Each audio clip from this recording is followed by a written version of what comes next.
Neo, what's up, homie? What's going on, fam? You know, living the dream, having fun. That's what's up. So good to see you, man. You too. So we've officially interviewed, talked, chopped it up in Orlando, in San Diego, in Phoenix, and by accident in Hawaii. I remember. Yeah, that was a good show too, by the way. Appreciate it, brother. Yeah, you killed it. That was my first time being out there. Yeah, that was. You remember that? Yeah, that was a couple years ago, and it was just like I was out there on vacation. I was out there with the family, and I was listening to one of the local radio stations, and they're like, tonight, Neo, and I'm like, word. Let me go check him out. We got nothing to do. We're on vacation. It's time to actually relax and not have to work at a show. Right. Well, I apologize for creating that work for you, brother. No. It was all good, though. It was all good. It's always a pleasure to run into you, man, because from the beginning, from jump, I remember one evening in Phoenix, and I think I rehash this every time I talk to you. I get a phone call from your label saying, hey, we got new artist in town, and he's got a single out and whatever, and he's having trouble going to another radio station. Can you bring him in? Brought you in, and we talked about the career. We talked about the song with Petey Petey, and I think your first song was the smash hadn't really hit yet. Right, no, not yet. We were still on stay, yeah. And I had the family in town, so you got to experience. To the family, by the way, yeah, man, I remember that. He got to experience probably about 20 family members that were in town hanging out. Yeah, it was a few of y'all. Exactly, it was a tribe. We rolled deep. We rolled deep. So. To see you grow from that moment, from pretty much an unknown in the business to where you're at right now, it's kind of like you see a relative, you see somebody achieve so many things and go, man, I'm proud of that dude. I don't talk to that dude every day, but I'm proud of him. I'm proud to see exactly where you've been and where you're going. That's love, man. I appreciate that. Appreciate that, brother. Let's talk about the Libra Scale joint. Yeah. Fourth studio album.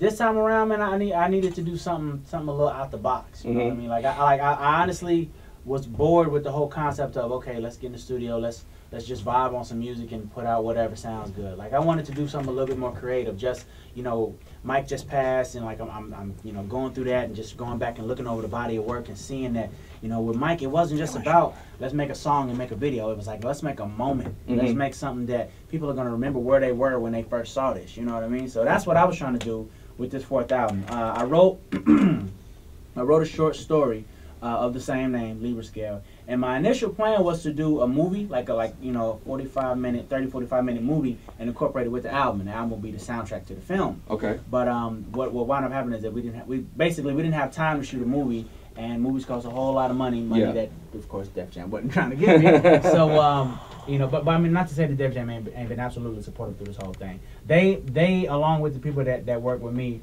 found a more cost-effective way to tell this story. So now, the story of Libra Scale will be told through the videos. We debuted the first two yesterday on 106 and Park. We took over 106 and Park, played both videos, and mind you, the videos are like 8 minutes long, right? Every video is like a little mini movie within itself. You know? So I got to give a shout out to the people over at 106 and BET for just allowing me to, you know, to take over the airwaves for a second with that.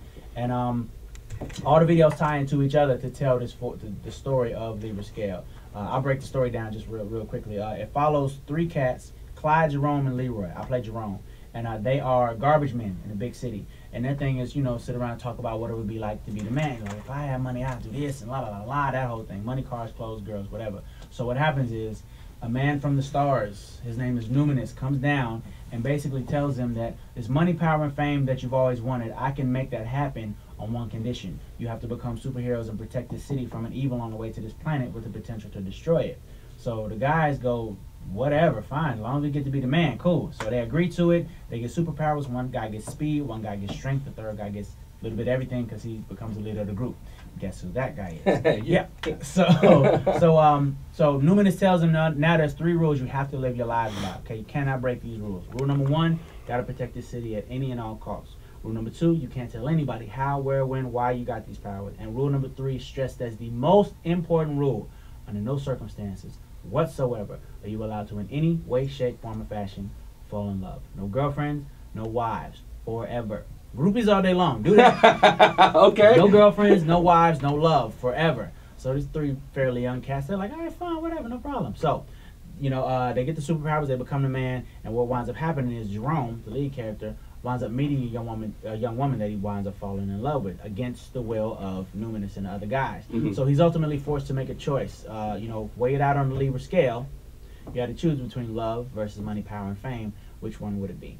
So there's a moral, ladies and gentlemen, to this story. And now this is kind of like it reminds me. It's kind of Shakespearean in a way. Would you say? A little bit. This is this is my first time delving into fiction. Pretty much every song I've written from the start of my career to now has been about true to life experience, things that have really happened, in my life or in the lives of people close to me. But so this is the first time that I've ever written a body of songs that were based off a fictitious event. But even though the event itself is fiction, the situations are true to life. That's a question that I have to ask and answer for myself on a regular basis. Love versus money, power, and fame. For example, my first kid is supposed to get here January. Congratulations, man. Thank you very much. It's gonna change you. I've been told. I'll tell you one thing, man. The things that and we're gonna get back to this, but I want to let you know, man, the things that you thought mattered in life don't matter. That's what I've been hearing. And I got three handsome, smart boys that it completely changed my drive, man. That's love. You thought you worked hard. Now watch. Oh yeah. I'm looking forward to it. Yeah, but let's get back to this. But see, okay, so my child is expected January. My tour starts February. So it's it's love versus money, power, and fame. Like which one wins out? And the unfortunate thing about being an artist is that you gotta be able to balance it out. You gotta get your Libra scale at neutral, because you can't neglect one for the other in any aspect if you want both of them to survive at the same time. If you want them to coexist, you got to pay both of them the equal amount of attention, which becomes extra difficult. It's like, okay, I can't not be there for the birthday of my child. That's something that will not happen, but then you've made obligations to these people. You'll be at this show for ungodly amounts of money, and it's like, oh God, which one do I do? What do I do? What do I do? So it's a question that as an artist I'm forced to ask on a regular basis. Go ahead. What we know about you, love is always going to prevail. Of course. You've spoken on it. You've written about it. You've written other songs for other people about it. You know what I mean? So absolutely. You know what's funny though? Like when I was putting this whole thing together and thinking about just the underlying question, because this is a question that I want the consumer to ask themselves too as they listen to this album. Like if you really had to choose, which one would you choose? I was thinking to myself, maybe the question isn't deep enough. Like who wouldn't choose love?